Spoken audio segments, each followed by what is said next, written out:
Doctor Bhimrao Ambedkar की जयंती पर Ambedkar garden में कार्यक्रम आयोजित किया गया, जहां डॉक्टर भीमराव अंबेडकर अमर रहे के नारों से पूरा वातावरण गूंज उठा। सागौर ग्राम में संविधान निर्माता डॉक्टर भीमराव अंबेडकर की जयंती बड़े ही उत्साह और श्रद्धा के साथ मनाई गई। अंबेडकर गार्डन में आयोजित कार्यक्रम में भारतीय जनता पार्टी के पूर्व उपाध्यक्ष प्रकाश धाकड़, सागौर मंडल अध्यक्ष मनोज धाकड़, वार्ड 22 के पार्षद गोविंद परमार, लोकेश पवार सहित बड़ी संख्या में अंबेडकर अनुयायी उपस्थित रहे। सभी ने बाबा साहेब के चित्र पर माल्यार्पण कर उन्हें श्रद्धांजलि अर्पित की और उनके बताए मार्ग पर चलने का संकल्प लिया। इस दौरान डॉक्टर भीमराव साहेब अमर रहे के नारों से पूरा परिसर गूंज उठा। वहीं पास ही महू स्थित बाबा साहेब की जन्म स्थली पर भी बड़ी संख्या में अनुयायी एकत्र हुए और जयंती को भव्य रूप से मनाया। इस अवसर पर प्रदेश के मुख्यमंत्री मोहन यादव ने भी पहुंचकर बाबा साहेब को माल्यार्पण किया और उनके सिद्धांतों पर चलने का आह्वान किया। इस दौरान कैबिनेट मंत्री सावित्री ठाकुर और महू विधायक सहित अन्य जनप्रतिनिधि भी उपस्थित रहे। वहीं कांग्रेस के पीसीसी चीफ जीतू पटवारी और नेता प्रतिपक्ष उमंग सिंघार ने भी बाबा साहेब को नमन करते हुए उनके आदर्शों को अपनाने की बात कही। सागौर और महू में अंबेडकर जयंती के अवसर पर आयोजित कार्यक्रमों में सामाजिक समरसता और बाबा साहेब के विचारों को आगे बढ़ाने का संदेश दिया गया। बिथमपुर धार से संजय सोनगरा की रिपोर्ट।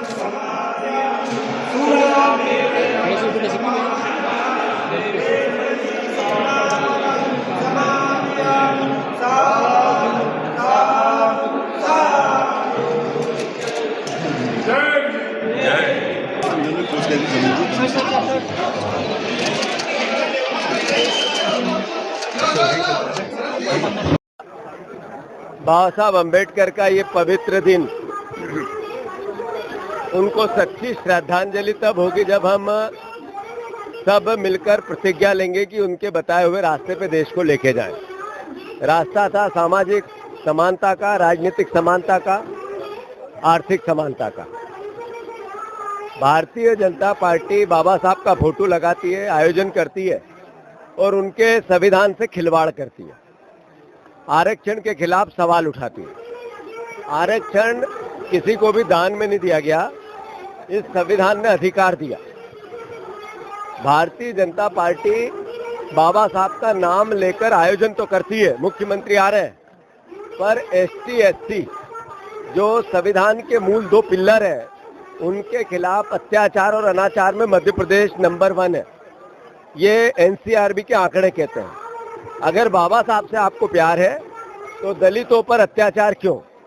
अगर ओबीसी के आरक्षण को 150 करोड़ रुपए लगाकर अगर भारतीय जनता पार्टी ने रोका, इसका मतलब उन्होंने संविधान को चुनौती दी। तो अगर संविधान को आप चुनौती देते हो और फिर बाबा साहब की फोटो लगाते हो, तो बाबा साहब की फोटो के साथ दिखावा करते हो। मैं मुख्यमंत्री जी आ रहे हैं, उनसे आग्रह करना चाहता हूं, सच्ची श्रद्धांजलि होगी आपकी बाबा साहब अम्बेडकर की। अगर आपने 1 लाख के एसटी एससी के पद 1.5 लाख के ज्यादा खाली है, अगर वो भरने की प्रोसेस चालू की, आज ही से घोषणा की और 1 महीने में उसको मूर्त रूप दिया, क्योंकि 25 साल से आपकी सरकार है। अगर ये पाप किसी के माथे पे है तो बीजेपी के माथे पे है कि ओबीसी के एसटी एससी के 1 लाख के पद आप नहीं भर रहे हो, तो मोटे तौर पे उसकी घोषणा करो। दूसरा, जिस तरीके से हमारी दलित बहनों पर बलात्कार और अपराध होते हैं, एससी की और एसटी की बहनों पर बलात्कार और अपराध होते हैं। अभी महिला आरक्षण आ रहा है पूरे देश में, जिस पर देश की संसद में बहस होने वाली है। आज मुख्यमंत्री का मैंने विज्ञापन देखा। अगर सशक्त बनाना है बहनों को, तो ईमानदारी से उनकी रक्षा करो, सुरक्षा करो, उसके लिए निर्णय लो, आत्मबल बढ़ाओ। और जिस तरीके से आपका सरकार का कार्य व्यवहार है केवल भ्रष्टाचार का, उसको थोड़ा मोल्ड करके बहनों की रक्षा, उनकी शिक्षा मुफ्त करो।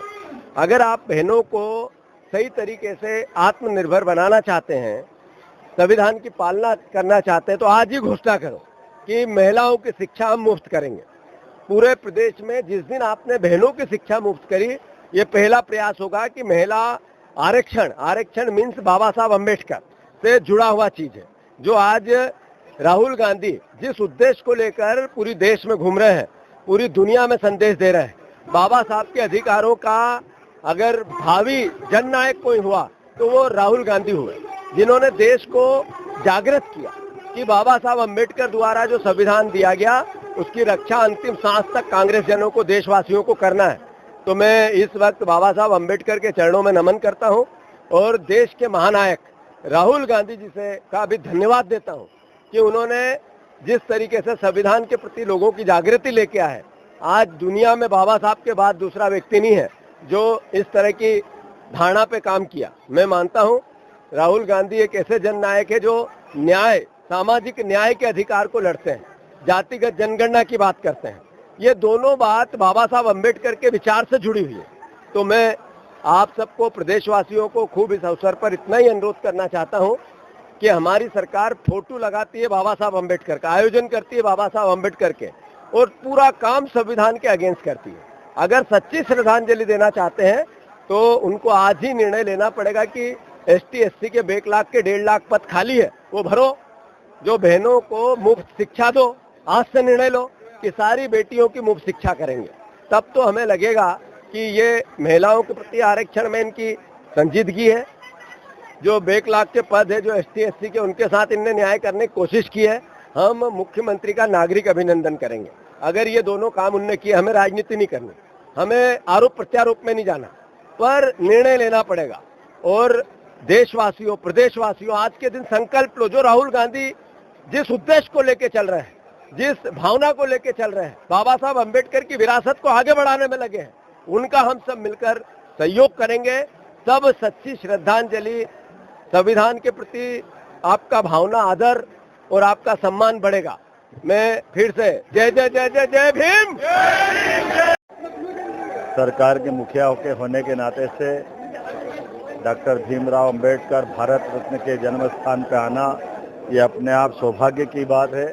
और हमें इस बात का भी गर्व है, डॉक्टर भीमराव अंबेडकर ने जीवन भर जिन बातों को लेकर के अपनी यात्रा प्रारंभ की, आज़ादी के पहले देश के अंदर सामाजिक समरसता को लेकर के हमारे दलित, पिछड़े, कुचले सभी वर्गों को उनके अधिकारों को लेकर जिस प्रकार से लड़ाई लड़ी, और उसका परिणाम आया कि आज़ादी के बाद संविधान के माध्यम से सभी वर्गों को समान रूप से लेके चलने के लिए वो अमर ग्रंथ की रचना डॉक्टर भीमराव अंबेडकर की अध्यक्षता में हुई और भारत ने वो संविधान को अपनाया। ये भी एक कटु सत्य है कि अंबेडकर जी की जो भावना रही वो सदैव स्त्री पक्ष को मजबूत करने की रही है। माता बहनों के अधिकार को लेकर के अंबेडकर जी ने जो निर्णय किए, बाद में संविधान में अधिकार दिए, मैटरनिटी लीव, प्रसूति समय अवकाश देना, समानता की दर देना, कई प्रकार के कल्याण के कामों में, यहाँ तक कि हिंदू धर्म की दृष्टि से बहनों को उनका अपनी माता पिता की संपत्ति में हक दिलाना या तलाक के समय उनको गुजारा भत्ते का हक देना, ये अंबेडकर जी की दूरदृष्टि थी, जिसके कारण से पूरा देश उनको सदैव स्मरण करता है। मुझे गर्व है आज के समय में अंबेडकर जी की भाव को आगे बढ़ाते हुए माननीय प्रधानमंत्री श्रीमान नरेंद्र मोदी जी अब उसी भाव के आधार पर 33% का आरक्षण दे करके बहनों को उनका लोकसभा विधानसभा में भी संवैधानिक दायित्व का निर्णय दे करके एक तरह से लोकसभा विधानसभा में पर्याप्त प्रतिनिधित्व देने जा रहा है। 21 शताब्दी का यह सबसे बड़ा निर्णय अंबेडकर जी की जयंती के जोड़कर देखा जाना चाहिए।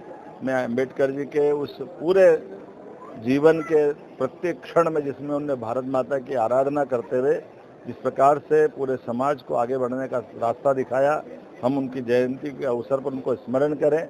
और कांग्रेस के लोगों से भी कहना चाहूँगा कि कांग्रेस पश्चाताप करे। कांग्रेस ने उनको लोकसभा में चुनाव लड़के जीतने नहीं जाने दिया। कांग्रेस ने कदम कदम पर बाबा साहब अम्बेडकर के साथ जो छल किया, बाबा साहब की आत्मा कभी कांग्रेस के लोगों को माफ नहीं करेगी। हेलो फ्रेंड्स, आप देख रहे हैं हमारा चैनल SW24 न्यूज। हमारे सारे वीडियो सबसे पहले देखने के लिए आप हमारे चैनल को सब्सक्राइब करें और पास में लगे बेल आइकन को दबाना बिल्कुल भी ना भूलें।